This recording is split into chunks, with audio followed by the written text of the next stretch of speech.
Well, hi, good morning. Thanks for joining me in my shop here. Look, no radio on my bench. It's a chance for me to show some things that I found at yard sales. In fact, three things, three metal detectors. So quite a few years ago, I was at a yard sale and I saw this guy, which is broken now. He's snapped. And I thought, well, I don't know, what do they want for it? $2? Yes, $2. So for $2 I bought this guy. My first metal locator. I don't think there's a battery in it now. It requires a headphone. You have to listen there. Has no built-in speaker, even though it has the grill. So I have a little headphone. And to my surprise, this thing worked actually quite well. I'm going to explain how the three of them, there are three different locators here, how they work. Generally, they all work very similar in that there's a transmitting antenna here and a receiving antenna here, and they are oriented inside here in such a way that the receiving antenna cannot hear the transmitting antenna directly. So they have the coils at right angles. They've done something anyway. Something fancy's gone on in here. So the transmitting antenna transmits a signal at some frequency, 50,000 hertz, something like that, somewhere in that range, 50, 100,000, who knows, I don't know. And that signal goes out. If it encounters a piece of metal, the piece of metal will absorb some of the signal and begin to radiate back. And when it radiates back, that signal will be polarized differently, or come at the receiving antenna from a different angle. You can look at it that way. And the receiving antenna can hear the item that's doing that without hearing the actual antenna. That's the theory. Of course, you can't make the receiving antenna not hear the transmitting antenna. Look, they're right next to each other. So in order to not have the machine overwhelmed by the fact that it can hear itself directly, you have a sensitivity control. That's a big thing on these things, the sensitivity control. That's pretty much all there is on here. This is a rough volume, on-off and rough volume, and this is a fine control. Now you might think something like this wouldn't work that well, but actually I had a really good success with this. And I'll tell you why. As much as I had to put tape on it to hide the purple here so my wife wouldn't be too embarrassed when I ran around our yard and I'm whipping this thing around. When you set the sensitivity low enough, this thing stops whining and starts ticking. So instead of making a tone, it ticks. It goes tick, tick, tick, tick, tick, tick, tick. And you can set this carefully. You can get it to tick, tick, tick, tick, about that speed. At that point, this is really sensitive. You get within maybe a foot of a piece of metal, and you can tell the tick rate has increased. I guess as a human being, we're able to detect that change very easily. And I was really successful at finding all kinds of useless stuff in my backyard in my other house. I've had this for years. Beer caps, old nails. I mean, I was just finding stuff left and right at my old house. But it is just a kid's toy. But here's the thing. If used correctly, if you know what you're doing with this, you can get somewhere, even with something like that. But this year, I was stunned. I went with $3. I bought this guy here. So this is the next level up from this one. The same basic principle. Transmitting, receiving antennas in here, oriented in some fashion that the receiver cannot hear the transmitting antenna. And this one's got a few more controls on it.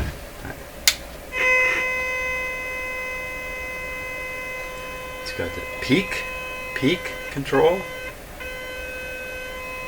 And then it's got something called, let me turn it off. It's got something, I'm not going to show how to use these things. I mean, I'll talk a little bit about the last one and how to use it. But this has a non-ferrous and ferrous dial on it. I think you can turn it to steel or iron. And other things that are not steel or iron.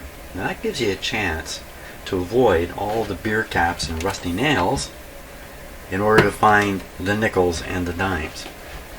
And so this is quite a step up. This is not a 100% thing. It has a lot to do with how high you're holding it. there's a lot of problems with using this kind of machine. It requires a fair bit of skill and experience.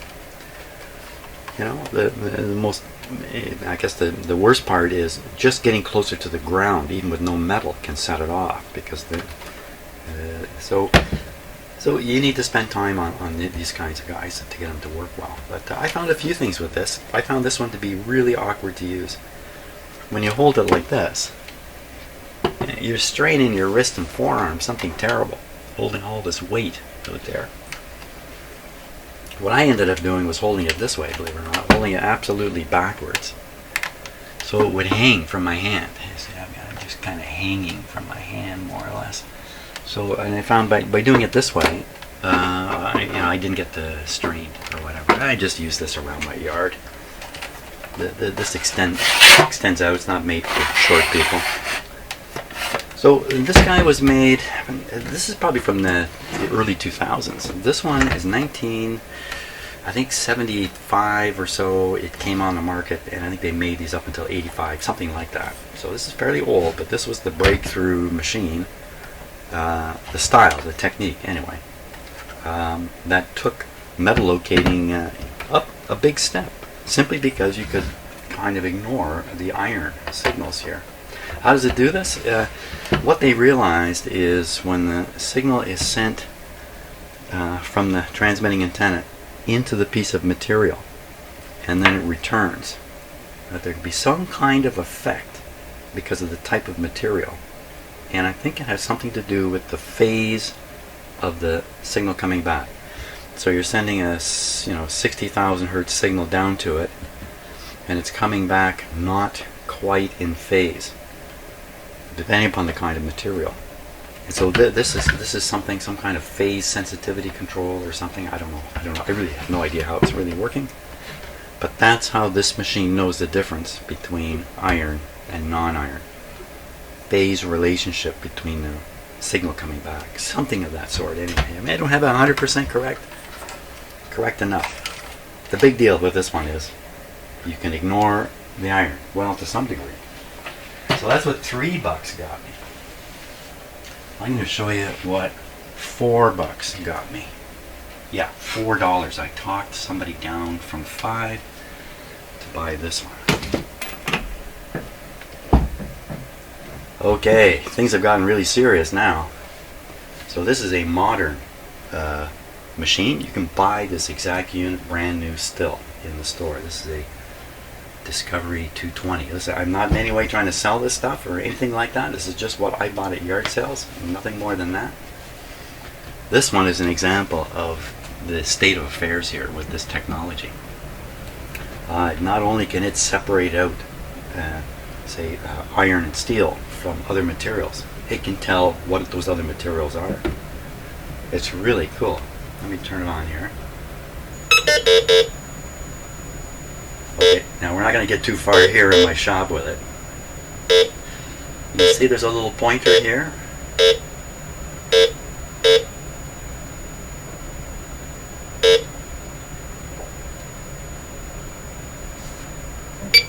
Right, I'm not going to explain how to use it because I can't remember. To refresh myself. But I understand the features of it anyway. It has a sensitivity control, which is absolutely critical to be set right. And you can set it to look for or ignore iron 5-cent pieces, steel scrap, zinc. You get the idea. Here's a 1 penny or 10 cents. For some reason those are together. 25 cents, 50 cents, $1. They can actually separate these out. Well, so it claims here. Now, this is based on American money. And as you know, coins are made differently as the decades go by, different metal mixtures in coins and that. So how this does it, I don't know. But this is a great machine. This is a great one. I think this is like $120 to buy. I really got my $4 worth on this. Comes with the armrest. Absolutely critical. Right? Absolutely critical in using it. So with this guy, I have gone out around my yard. I've used all these machines as I gather them up. This one obviously is heading for the garbage. That's where this one's going. The other one, well, in light of the fact I have this one, there's no reason for me to ever use the other one. This one really does as advertised in terms of selecting out different materials. I haven't gone out and found an American 25-cent piece, don't get me wrong. The thing about this one that is so different from the others in terms of operation, with this one, you swing over the object. Shing, shing, shing, shing. If you sit over top of it, you hear zzz, zzz, you know, that kind of thing. Just as you would imagine. It's just a transmitter receiver. This is a microprocessor in here, and it's doing a lot of thinking. And one of the things it wants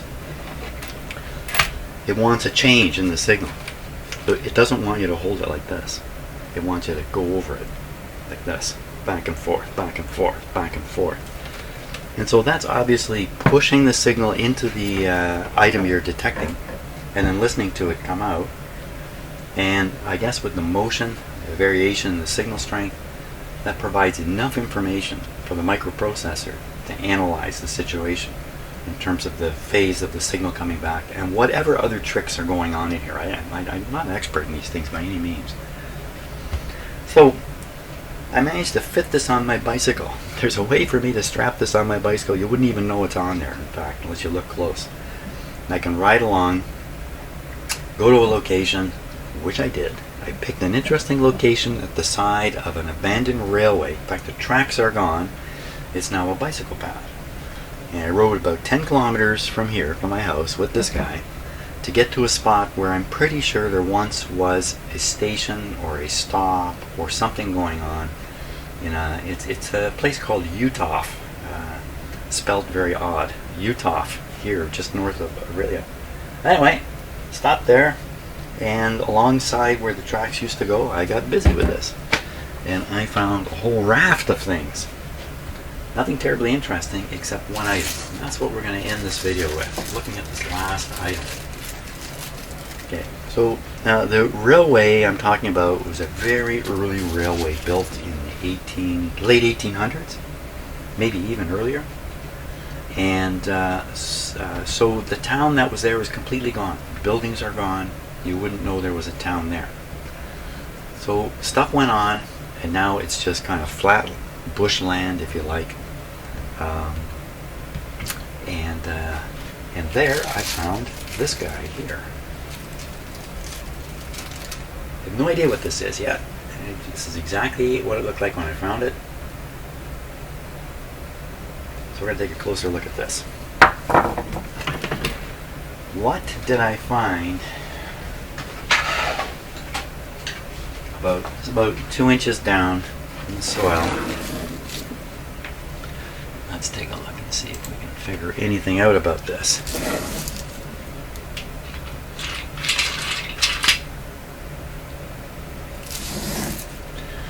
So, at a glance, it looks like a battery.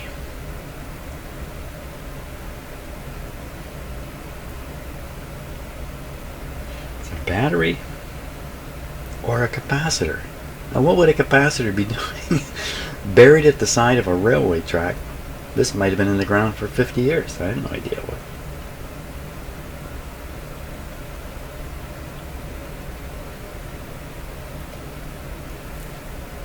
What are you going to do with it?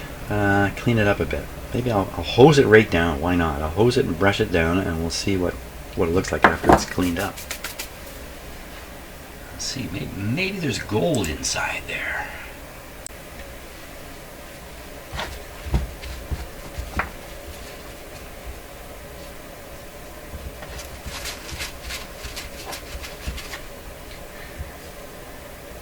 Well, it's taking quite a beating.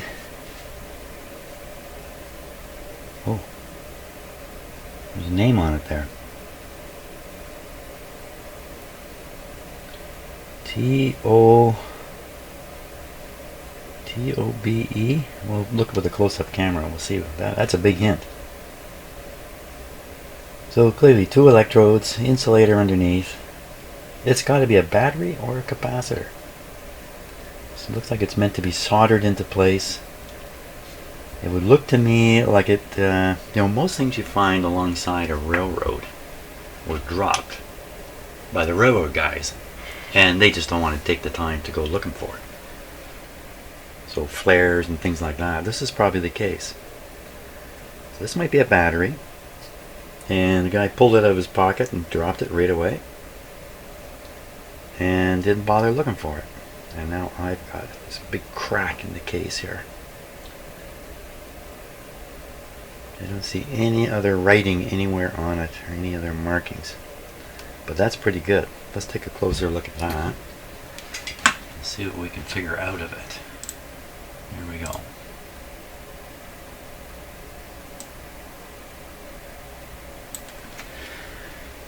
Okay, let's see if we can read that.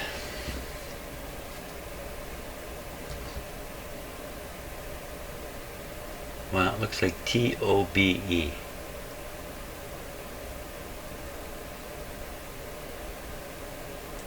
TOBE.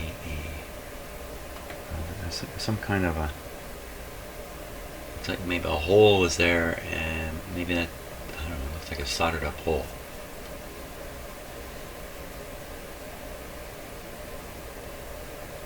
So we could pop open that crack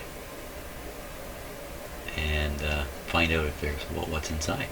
Yeah, could do that. I didn't clean it 100%. Some more writing there.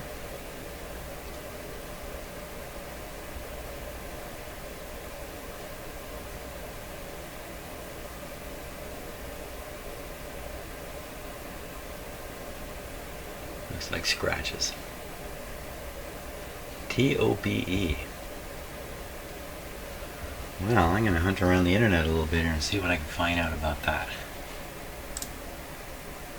So here's a simple Google search on TOBE, T-O-B-E capacitors. TOBE turns out to be a manufacturer I'd never heard of before. Been around a long, long time. Here's pictures of all kinds of capacitors, and if you look at this one, it's almost identical to what I've got on my bench now. A lot of these are, this one's very similar. These are very, very similar here. German oil-filled capacitors. Now you got to think about this. I'm a radio guy. I find a metal locator at a yard sale. I pick a spot almost at random. I go out and look around. I find, I don't know, about 10 pieces of metal. One of them turns out to be a radio capacitor at the side of a railway track out in the middle of nowhere. What are the chances of that? I think the chances are pretty small, but there it is. So no reason to go any further except to ask a question. Well, why was this laying at the side of the tracks? Why would a capacitor, what was going on there that a capacitor would end up on the ground and lost in the dirt? Well, I guess we're just going to have to make that story totally up, because I can't. Well, I can make up tons of stories, but I won't. Okay, so that's my metal locating. Unfortunately, no gold yet, no coins. I haven't found any coins even, son of a gun. But you know, it's not hard to make back $4. In fact, I can make back $4, $3, and $2, and cover the whole cost of this. I just have to avoid embarrassing my wives. So thanks a lot for watching this video. I am not an expert in metal locating, clearly, or I'd be showing you pieces of gold at this point. But thanks a lot for watching, and hey, where's the next radio in here?